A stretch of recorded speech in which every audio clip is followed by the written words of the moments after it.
Tamadun Cina adalah tamadun yang paling awal yang wujud di lembangan Sungai Kuning. Tamadun ini telah wujud 5,000 tahun dahulu.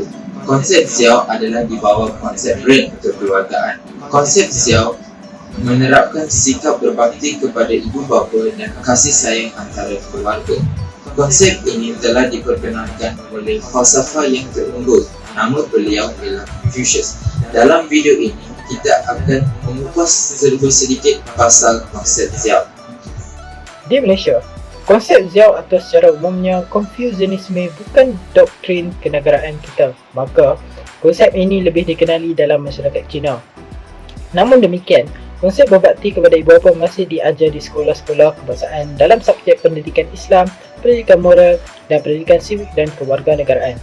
Berdasarkan kaji selidik yang kami jalankan, hampir separuh daripada responden kajian berjumlah 95 orang menyatakan bahawa mereka diajar oleh ibu bapa mengenai konsep Xiao sejak kecil. Hal ini menunjukkan bahawa ibu bapa mereka masih menitik beratkan konsep ini dan mengajarkan kepada anak-anak mereka sejak kecil supaya anak-anak mereka membesar dalam keadaan berbakti kepada mereka.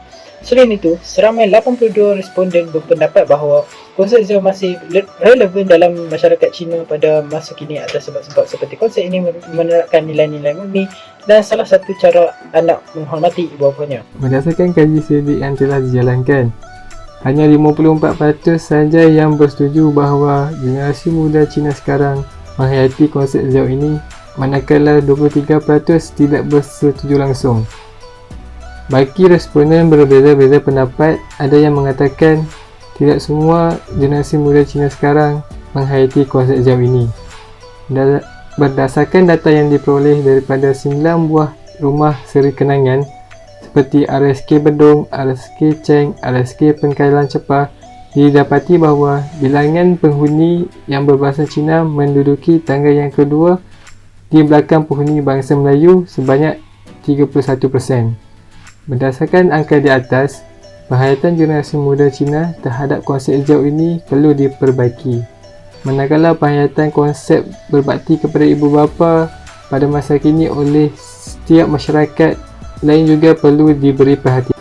Antara kelebihan mengamalkan konsep Xiao dalam kalangan golongan remaja di negara ini termasuklah akan dipandang tinggi oleh masyarakat.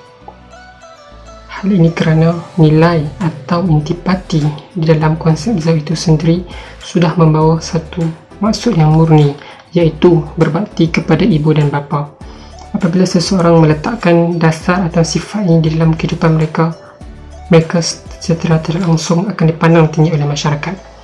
Kelebihan kedua pengamalan konsep Xiao dalam kalangan golongan remaja termasuklah menjamin keberkatan hidup seseorang.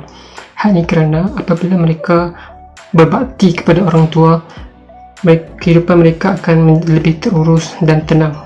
Ingatlah, jangan jadi seperti kudung yang mendapat cincin tapi lupa segalanya. Pada masa kini, memang tidak disangka lagi konsep Xiao diabaikan oleh generasi muda Cina. Dari implikasinya, warga emas yang tidak mempunyai waris yang mahu menjaga mereka terpaksa ditempatkan di pusat-pusat jagaan yang disediakan oleh Jabatan Kebajikan Masyarakat, Badan Bukan Kerajaan ataupun pihak swasta. Bukan itu sahaja, apabila permintaan kepada kemudahan pusat jagaan meningkat, maka pihak kerajaan terpaksa memperuntukkan dana untuk membangunkan pusat jagaan ataupun pusat jagaan harian. Tambahan pula, jika konsep Xiao diabaikan, ramai warga emas akan hidup melarat, merayau dan mengemis di kalangan ramai, lalu mengakibatkan imej negara akan terjejas. Seterusnya, kita, generasi muda sekarang, akan dipandang serum oleh masyarakat sekeliling.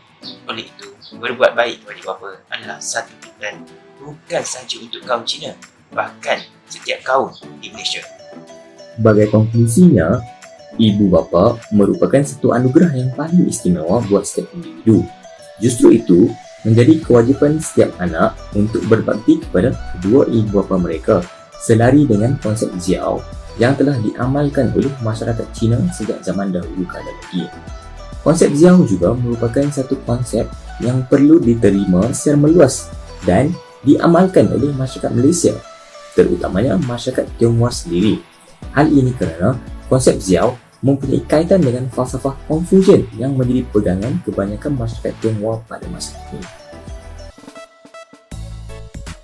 Adakah anda ingin tahu apakah yang telah saya pelajari sepanjang menjalankan kajian berkenaan dengan konsep jauh ini? Antaranya adalah sifat kasih sayang di antara ahli keluarga. Tambahan pula, perkara yang telah saya pelajari dalam melakukan projek ini ialah pentingnya peranan ibu bapa dalam menyemai konsep Xiao dalam kehidupan anak-anak mereka. Kerana ibu bapa merupakan guru pertama anak-anak mereka yang boleh mencorakkan kehidupan mereka. Islam mewajibkan anak untuk sentiasa menghormati dan berbuat baik kepada ibu bapanya, seperti yang diriwayatkan oleh sepotong hadis yang bermaksud, apabila mati seorang anak Adam, maka putuslah amalnya melainkan 3 perkara, iaitu sedekah jariah, ilmu yang bermanfaat dan anak yang soleh. Pelajaran yang saya peroleh setelah menyelesaikan tugas saya ialah kita perlulah memainkan peranan untuk menjaga kedua ibu bapa apabila mereka uzur kelak dan tidak menjadikan rumah tumpangan orang-orang tua maupun rumah kebajikan sebagai satu jalan penyelesaian. Selain itu, Tidak kiralah bangsa apa pun kita ini, kita mestilah bersabar dengan ibu kita. Hal ini disebabkan ibu kita lah yang membawa kita ke dunia ini. Tanpa mereka, tiadalah kita, dan dalam Islam juga ada mengatakan bahawa sabar itu separuh beriman. Dalam setiap kebaikan pasti ada hikmah dan balasannya oleh Tuhan. Terus istiqomah dalam melakukan kebaikan walaupun sadar-sadar yang memberi manfaat kepada diri kita sendiri di dunia ataupun di akhirat. Sepanjang proses menyiapkan projek TITAS ini, saya sedar bahawa ahli-ahli kumpulan saya bersikap profesional, tidak mementingkan diri dan menunjukkan sikap bertolak ansur dalam pembahagian tugas, dan semua ahli tidak terlepas daripada menyiapkan kerja kumpulan yang telah dibahagikan dengan adil. Pengajaran yang saya perolehi ketika melaksanakan projek ini ialah sikap saling bermaafan antara satu sama lain.